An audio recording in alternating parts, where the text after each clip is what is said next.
मारलं नाही काहीच ना.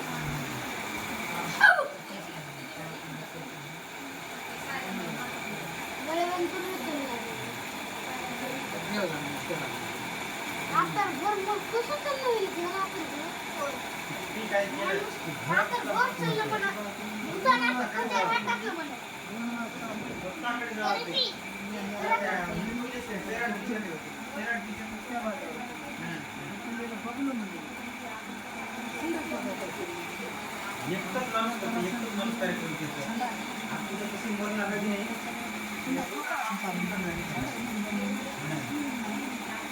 शेताकडे गेला जाते